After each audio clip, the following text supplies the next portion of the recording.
미국 매체 AJ+는 미국은 한국으로부터 무엇을 배우고 무엇을 할 수 있는지에 대한 주제로 한국과 미국의 비교를 다룬 다큐멘터리를 제작했는데요.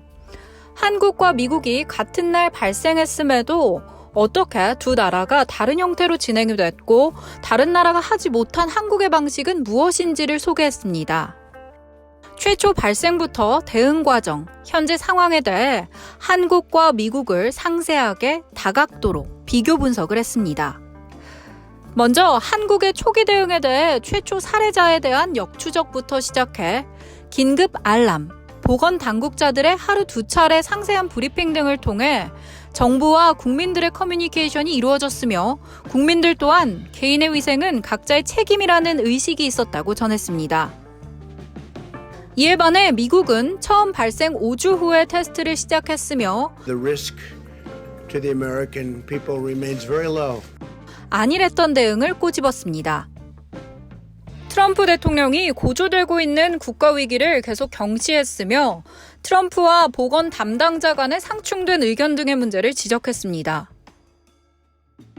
한국은 모든 것을 훨씬 일찍 진지하게 받아들였다. 이전 경험에서 얻은 교훈을 바탕으로 엄격한 관리 시스템을 가지고 있다며 어떻게 대응했는지 자세히 분석했는데요.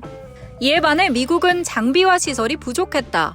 미국이 한국을 따라잡았다고 했지만 미국 인구가 한국의 6배인데다 접근성이 떨어지는 테스트로 인해 미국은 여전히 한국에 한참 뒤처져 있다고 전했습니다.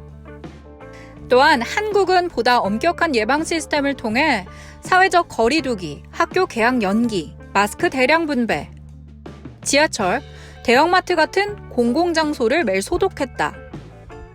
세계적인 스타 방탄소년단도 한몫을 했는데 콘서트가 취소되는 상황에서도 팬들과 의료진들에게 격려의 메시지를 보냈다고 전했습니다.